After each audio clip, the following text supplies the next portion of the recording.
कराची में लियारी लियाकत कॉलोनी में 5 मंजिला इमारत गिर गई। मलबे से 1 लाश और 6 जख्मियों को निकाल लिया गया। इमारत गिरने से कबल एक जानिब झुकी, रिहायशियों को निकालने के दौरान गिर गई। वज़ीर आला सिंध मुराद अली शाह का नोटिस, रिपोर्ट तलब कर ली। सिंध बिल्डिंग कंट्रोल अथॉरिटी की नाअहली, 6 माह में तीसरी बिल्डिंग गिरने का वाक़या। सुप्रीम कोर्ट कराची में गैर कानूनी तामीरात पर अथॉरिटी से जवाब तलब कर रखा है।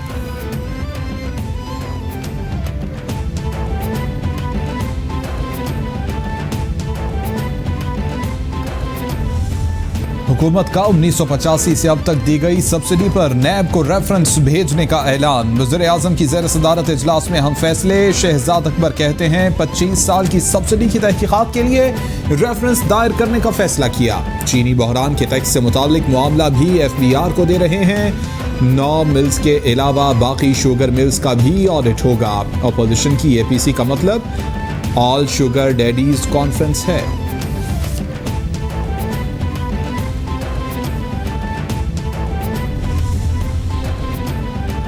शुगर माफिया में बड़े बड़े ताकतवर लोग शामिल हैं। रिपोर्ट में बड़े बड़े नाम थे। लोगों का ख्याल था कि कुछ नहीं होगा, मगर वज़ीर आज़म इंक्वायरी कमीशन के हवाले से संजीदा थे। कमीशन की रिपोर्ट का मुकर्ररा वक्त में फॉरेंसिक ऑडिट हुआ। वज़ीर इत्तलात सेनेटर शिबली फराज की प्रेस ब्रीफिंग, बोले बिलावल भुट्टो ने कोरोना के मसले को भी सियासी बना दिया है। तहरीक इंसाफ ने एहतसाब का नारा बुलंद किया, इस पर पूरा उतरेंगे। ताकतवर ATMs को जहाज में बिठाकर भगाकर खुद एहतसाबी का दर्स दिया जा रहा है। कमीशन रिपोर्ट ने इमरान साहब और बुज़दार हुकूमत को गिरफ्तार करने की तारीख नहीं बताई। वज़ीर आज़म चीनी चोरी में मुलव्विस हैं, इससे ज़म्मान पार्क वाला घर बनाया गया। मरियम औरंगज़ेब का रद्द-ए-अमल, बोली तारीखी चीनी चोरी के बाद झूठ बोल कर एहतसाब का नारा नहीं लगाया जा सकता। इनकी चीनी चोरी से अवाम आज 90 रुपये किलो चीनी खरीदने पर मजबूर हैं। वज़ीर इत्तलात फ़याज़ुल हसन चौहान कहते हैं कि मुल्क की तारीख में पहली बार किसी हुकूमत ने दौरे इक़्तिदार के माली स्कैंडल के लिए तहक़ीक़ाती कमीशन की रिपोर्ट दी है। वज़ीर आज़म रिपोर्ट के फॉरेंसिक ऑडिट और मुल्ज़िमान के खिलाफ कार्रवाई पर मुबारकबाद के मुस्तहिक़ हैं। खुद एहतसाबी की इससे बेहतर मिसाल गुज़िश्ता किसी दौरे हुकूमत में नज़र नहीं आती। हुकूमत रियासत के अंदर किसी किस्म के काटल बनाए जाने की इजाज़त नहीं देगी।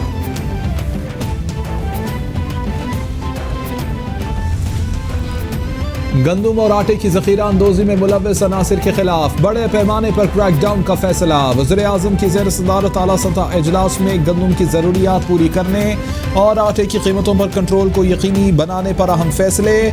गंदम की बैनुल सूबाई नकलो हरकत के बारे में तमाम तर पाबंदियाँ फौरी तौर पर उठा ली जाएंगी। निजी शोबे के जरिए दरामद भी की जाएगी। दरामद पर ड्यूटी भी ख़त्म कर दी जाएगी।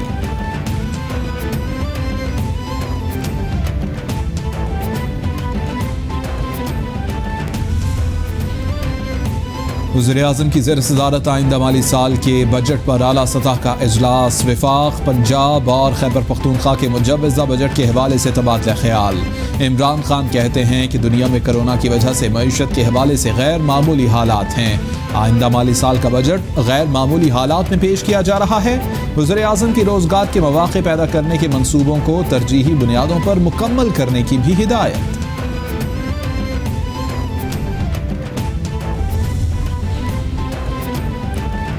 वज़ीर आज़म इमरान खान से वज़ीर आला पंजाब उस्मान बुज़दार की मुलाकात। वज़ीर आला की जनूबी पंजाब के अज़ला के लिए मुख्तस किए गए बजट पर वज़ीर आज़म को ब्रीफिंग। जनूबी पंजाब में जल्द एडिशनल चीफ सेक्रेटरी और एडिशनल IG तैनात करने पर भी मुशावरत। उस्मान बुज़दार की वज़ीर आज़म से आइंदा बजट में जनूबी पंजाब के लिए खुसूसी पैकेज की दरख्वास्त। वज़ीर आज़म से वज़ीर आला खैबर पख्तूनख्वा महमूद खान भी मिले।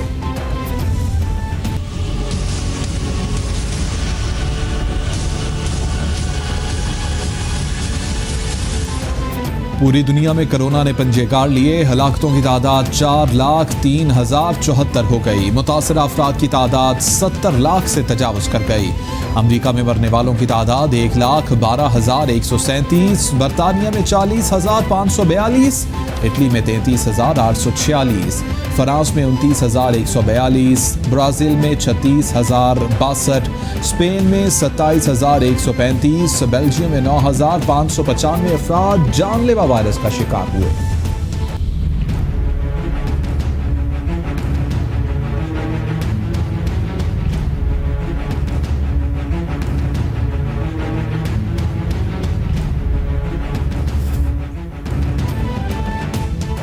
کورونا کے پاکستان پر وار جاری، روز بروز ہلاکتوں میں اضافہ، مرنے والوں کی تعداد 2002 تک پہنچ گئی، 98,943 افراد متاثر، پنجاب میں 37,090 کیسز رپورٹ، سندھ میں 36,364، خیبر پختونخوا 13,001، بلوچستان 6,221، گلگت بلتستان 927، اسلام آباد 4,979 اور آزاد کشمیر میں 361 کیس رپورٹ ہوئے۔ National command and control centre کے فیصلوں پر ملک بھر میں عوامی تحفظ کے لیے ہیلتھ لائن پر عمل کے لیے کارروائیاں جاری۔ گزشتہ 24 گھنٹے میں پنجاب، سندھ، خیبر پختونخوا اور بلوچستان سمیت اسلام آباد اور آزاد کشمیر میں ایک کے بعد ایک کارروائی، دکانیں اور کارخانے سیل، جرمانے کیے گئے، گاڑیاں بند، جرمانے بھی کیے گئے۔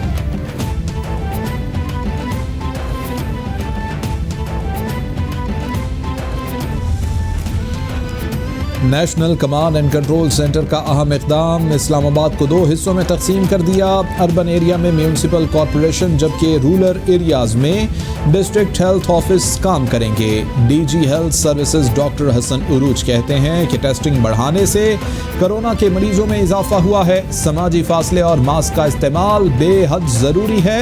کورونا کے حوالے سے ہر گلی محلے میں اسکریننگ شروع کر دی گئی ہے۔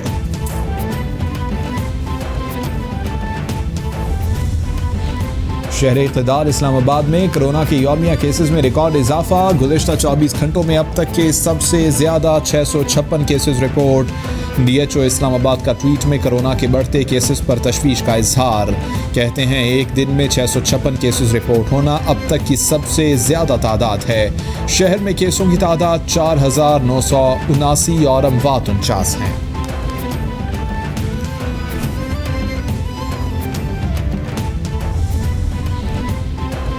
ملک بھر میں کورونا سے متاثرہ ہیلتھ کیئر ورکرز کی تعداد میں مزید اضافہ، گزشتہ 24 گھنٹوں میں مزید 96 نئے کیسز اور 2 ہلاکتیں رپورٹ۔ وزارت نیشنل ہیلتھ ایمرجنسی سروس نے رپورٹ جاری کر دی، میڈیکل سے وابستہ 255 افراد مختلف ہسپتالوں میں زیر علاج ہیں، 4 ہیلتھ ورکرز تشویشناک حالت ہونے کے باعث وینٹیلیٹرز پر ہیں، 1,101 ہیلتھ ورکرز صحت یاب ہو چکے۔ پیپلز پارٹی کے ایک اور رکن سندھ اسمبلی کورونا میں مبتلا، شرجیل میمن نے کورونا ٹیسٹ مثبت آنے پر خود کو علیحدہ کر لیا۔ شرجیل میمن کورونا سے متعلق حیدرآباد میں سندھ حکومت کے فوکل پرسن ہیں، وہ لاک ڈاؤن میں نرمی پر وفاق پر تنقید بھی کرتے رہے۔ شرجیل میمن 2 روز قبل تک سندھ اسمبلی کے اجلاس میں شریک رہے۔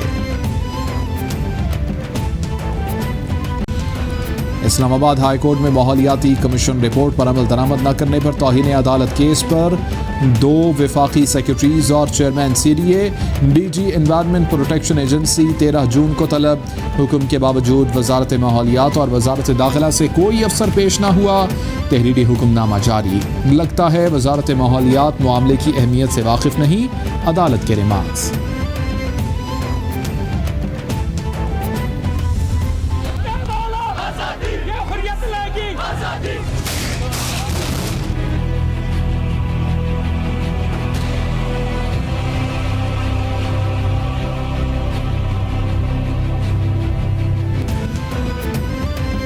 مقبوضہ کشمیر میں بھارت کی طرف سے بدترین دہشت گردی جاری، قابض بھارتی فوج نے نام نہاد سرچ آپریشن کے نام پر بارہمولہ میں کشمیری نوجوان کو شہید کر دیا۔ 10 ماہ میں شہید ہونے والے کشمیریوں کی تعداد 142 سے تجاوز کر گئی۔ قابض بھارتی فوج کی طرف سے مقبوضہ آبادی میں مزید جعلی مقابلوں کی پلاننگ شروع کر دی گئی۔ ترکش جنگجو کی کہانی پر بننے والی تاریخی ڈرامہ سیریز ارطغرل غازی نے پاکستان میں مقبولیت کے سارے ریکارڈ توڑ دیے۔ ڈرامے سے متاثر شہریوں نے مرغزا کالونی لاہور میں ارطغرل غازی کا مجسمہ نصب کر دیا، چوک کا نام بھی ترکش جنگجو سے منسوب کر دیا۔